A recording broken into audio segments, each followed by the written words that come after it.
Hi, and welcome back.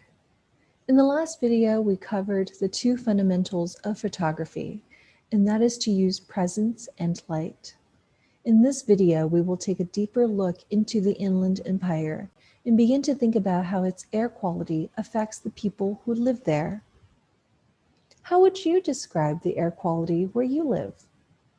Would you say it is good or bad? The federal government sets standards for air pollution as a way to protect the health of the public. In the Inland Empire, air pollution regularly exceeds the minimum standards. So that means the air quality is bad, very bad, in fact. How did this happen? Historically, the many Native American groups that lived in what is now the Inland Empire had a very close and balanced relationship with nature. After this area was settled, first by Mexico and then by the United States, the relationship between people and nature began to change. Following the 1870s, when orange orchards came to the area, this land experienced a period of commercial agriculture expansion, and along with that, a growth in industrial and residential developments.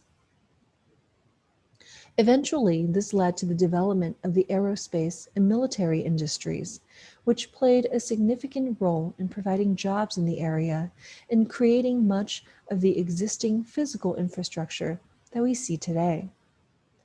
The completion of an extensive freeway system by the 1970s allowed people to afford homes while still going to work in LA and Orange counties.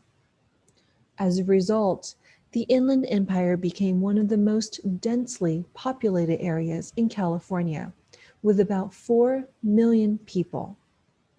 This is an enormous difference from the few thousands of Native American people that first inhabited this land.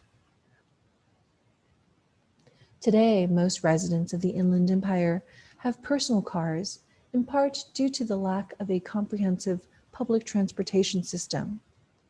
Additionally, the logistics industry, which is an enormous source of pollution, has expanded on a large scale in the region. This has increased traffic in the area, and vehicle emissions are the #1 source of air pollution. Geographically, the Inland Empire is situated within a basin with mountains on 3 sides and the Los Angeles metropolitan area to the west. Often, the pollution from LA is pushed inland by coastal winds and trapped in the basin, further compounding the existing pollution. Thanks to past regulatory successes, we have come a long way since air pollution was at its worst in the 1970s. But recent data shows that air pollution is ticking upwards again. The logistics industry has seen a boom with the rise of e-commerce. As retailers shift to an e-commerce model, so too do our consumption habits. It may be nice to get next day delivery when we buy something online, but how often do we think about where these products come from?